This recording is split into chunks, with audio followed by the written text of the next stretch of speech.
The story starts with a hardcore gamer named Kanishi who just beat a game that took him 3 whole years to finish. After winning it, he sits back in his chair and takes a deep breath, thinking about how dull and disappointing the game actually turned out to be. Even though it took so long, it never really gave him a challenge. What Kanishi actually wants is a game that will really test his limits, something so tough that it would take him at least 10 years to finish. He is looking for a real challenge, not just something you can beat by being patient. Thinking about this, Kanishi immediately starts looking for his next game. He checks out different titles, ratings, and suggestions, but nothing looks interesting to him. All of a sudden, his PC screen starts glitching and flickering. Some weird text pops up on the screen, offering him a game that goes on forever and takes place in a fantasy world full of magic. Kanishi's eyes light up with excitement. He has never heard of a game that never ends, and just the thought of it gets him super excited. Without wasting any time, he taps on it. Then he has to choose his difficulty level. The options go from easy mode to hard mode, which feels pretty basic and boring to him.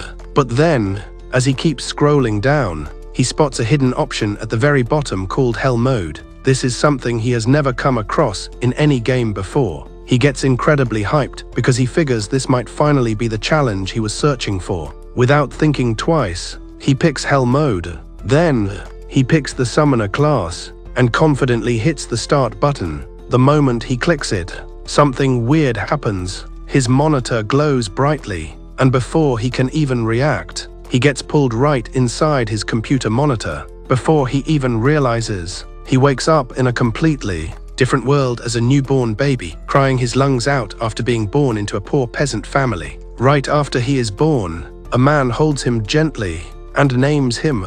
That name is Alan. To my surprise, Alan isn't really upset about his new situation. In his past life, he was a 35-year-old broke gamer who was stuck, working a dead-end job with absolutely no future. If you look at it that way, this new life feels like a total reset. Getting reborn gives him a second chance to live a much better and a better life. Right now, Alan is only a year old, so he can't talk yet, but he can think perfectly clearly inside his head. He can sort out his thoughts, understand what people around him are saying, and keep a close eye on everything. He also notices that people in this world speak Japanese, meaning it's the standard language here. Alan and his family live in a remote frontier village where workers pay taxes to a ruling lord just to farm the land. The village is brand new and barely developed, so it doesn't even have a proper name yet. Alan's dad is named Rodden, a hardworking and sweet guy who does everything possible to take care of his family. Looking at how he acts and looks, Alan figures Rodden is around 20 years old. His mom's name is Dercia, and Alan figures she is probably in her late teens, especially seeing how close and how much his parents love each other. Alan figures it's only a matter of time before he gets some younger siblings too. Later that evening, after Alan is put to bed, he lies down quietly and gets lost in thought. He suddenly recalls that here, his class is supposed to be a summoner. Curiously, he tries to open up a status menu to see his stats, but the moment he tries to do that, something completely unexpected happens. Instead of a normal screen popping up, a massive book suddenly appears and floats right above him in the air. Alan gasps in shock when he sees it, completely freaked out by what just showed up. His sudden shout immediately gets his parents' attention. Realizing this is bad news, Alan panics and quickly makes the floating book vanish before they can catch a glimpse. His parents run in to check on him, but when they see that everything looks totally normal, they assume he was just making noise in his sleep, and that it's nothing to worry about. They quietly walk out of the room. Once they're gone, Alan carefully brings the book back out. He quickly realizes that this floating book is actually a grimoire containing all his stats and skills. While reading through it, he finds out he really is a summoner, matching the exact class he picked in the game. The book says he can call out creatures, but because he's still so young, he can only summon insects and animals for now. Even so, Alan gets super excited. He's eager to summon something right now, so he tries to summon an insect. But no matter how hard he tries, absolutely nothing happens. After a bunch of failed attempts, Alan forces himself to calm down and think things through. He remembers another skill written in the grimoire and decides to test his creation skill first. When he turns it on, something finally works. A crafting card for a bug pops up right in front of him. Watching this, Alan figures out that he has to make the creature first before he can actually summon it.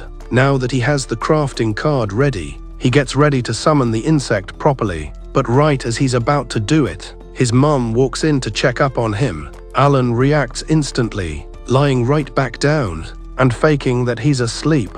Even after his mom leaves the room, he notices that he's suddenly feeling super tired. His eyes feel heavy, and he realizes there's no point in forcing himself to stay awake, so he decides it's better to get some rest. He chooses to just go to sleep and try the summon again the next morning. The next morning, while his parents aren't looking, Alan carefully opens his grimoire again. This time around, he successfully pulls off the summon. In a second, a huge grasshopper pops up and leaps right onto his face. Alan panics at first, but quickly gets over it and tries to give it a command, telling it to listen to him. Sadly, the grasshopper doesn't seem to care at all and just hops away on its own. Not sure what to do, Alan looks at the grimoire again, hoping it will explain what's going on. He finds the grasshopper's stats listed inside the book. The grimoire also tells him that he needs to give his summoned creature a name. After thinking about it for a bit,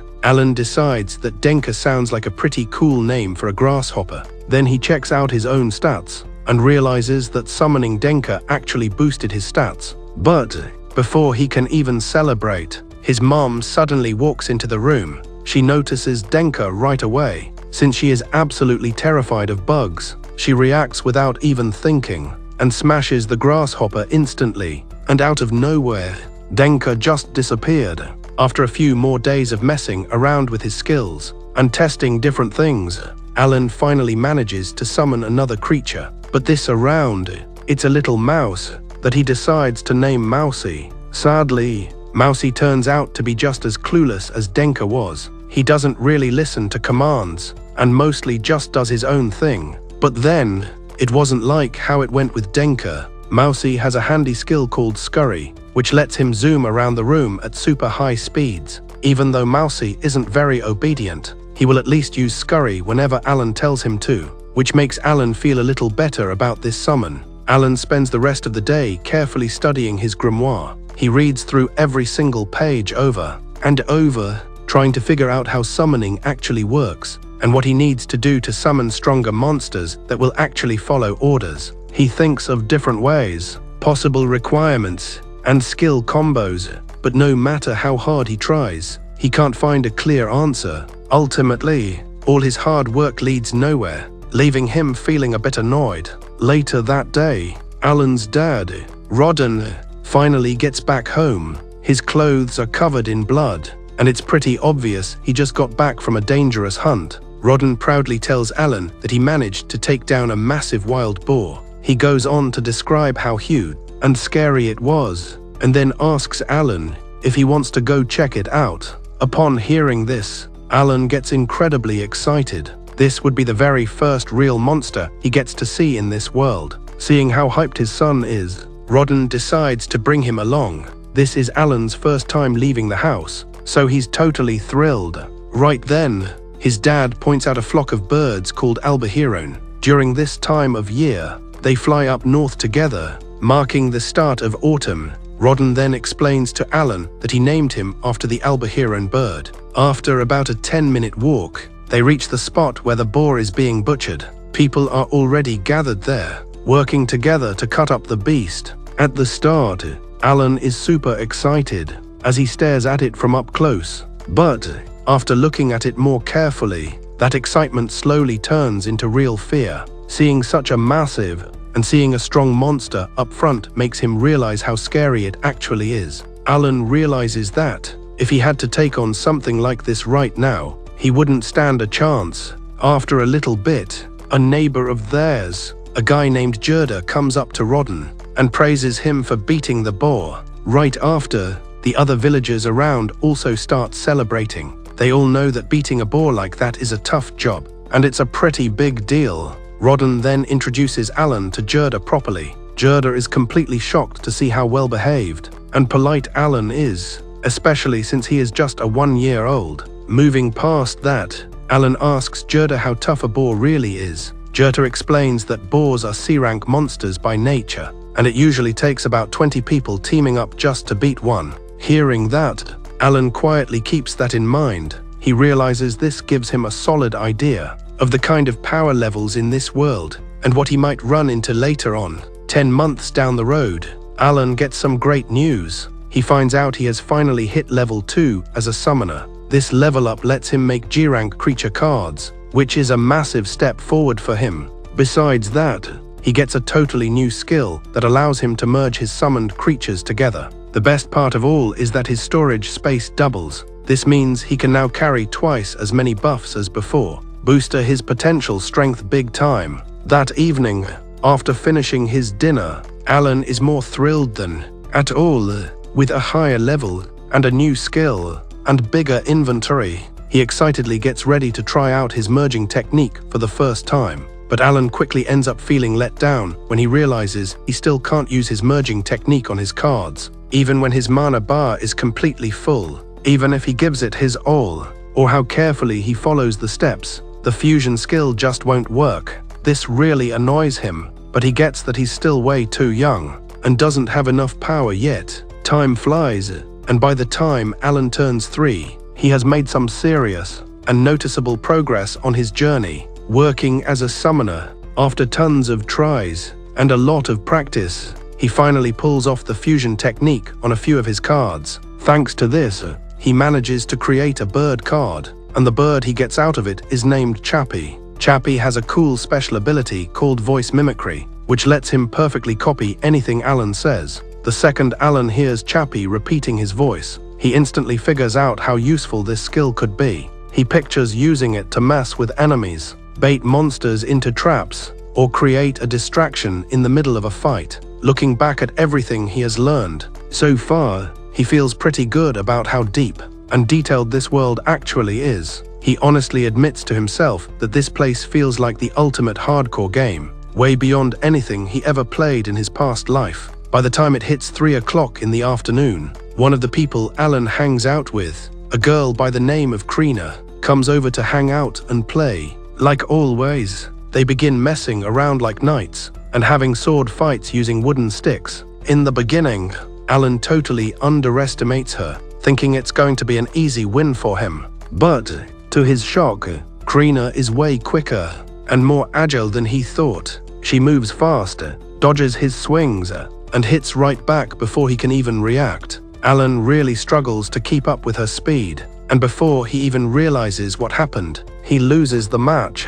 When the day was wrapping up, Alan is completely exhausted and got totally wrecked by Krina. His whole body hurts, and his ego takes a big hit. But instead of getting down about it, he promises himself that he'll level up and get stronger before their next fight. Later that evening, some big news is shared. With the family, Dercia shares the news that she's expecting a baby. When he hears this, Alan tells his dad that he wants to help out, getting the potatoes harvested, since his mom won't be able to do heavy lifting anymore. In his heart, Alan knows he can handle the hard work easily, because he basically has the stamina of a grown man now. But his parents have no idea about that. They gently tell him that a kid his age shouldn't be working, and that he should just focus on playing and just enjoying themselves instead. They tell him to keep hanging out with Krina, since they can see how happy he looks when they play nights together. They also mention that they're super excited for Alan's upcoming appraisal ceremony. Alan has no clue what that even means, so Dercia explains that once he turns 5 years old, there's a special ritual to find out what kind of talent he has. They really hope Alan gets a great talent, something that could finally lift their family out of poverty as serfs. After a couple of months, right in the middle of winter, Alan totally slips up and forgets to bring Denka inside. Because of that mistake, his mom suddenly spots the bug. Freaked out, Dercia slips and takes a bad fall. When Rodden runs in to check on her, Dercia tells him that her water just broke and the baby is on the way. Krina happens to be around at the time, since she and Alan were right in the middle of playing. Rodden quickly tells Krina to go grab her parents, since they know how to deliver babies. Pretty soon after, Gerda along with his partner, Hey Mathilda, show up to help Dircia out. Mathilda immediately takes charge of everything and gets ready for the delivery. She instantly kicks all the men out of the house, saying she needs some space to do her job. The long night drags on, and when the next morning came, the guys wake up to the sound of a baby crying. They sprint over and see that the baby was born perfectly safe and sound. Dircia asks Rodden to pick a name for the little one. Without overthinking it, Rodden chooses to call him Mash. Dircia loves it right away, but after thinking about it for a quick second, she asks if the name came from some kind of monster. Rodden owns up to the fact that it did, but Dircia can't deny that it sounds really nice. She cracks up laughing, and everyone else starts laughing too. While they're all sharing a laugh, Alan just checks them out from a distance. Thinking back on his situation, Alan realizes he never really understood why he got reincarnated here in the first place, other than his crazy wish to play an unbalanced, super difficult game. He remembers how depressed and pointless his past life felt, and realizes he is completely fine leaving it all behind. In this brand new world, he feels totally free, unstoppable, and full of endless opportunities. Above every other thing, he knows that this new family is the absolute best part of his new life. He doesn't know exactly how he'll pull it off yet, but Alan makes a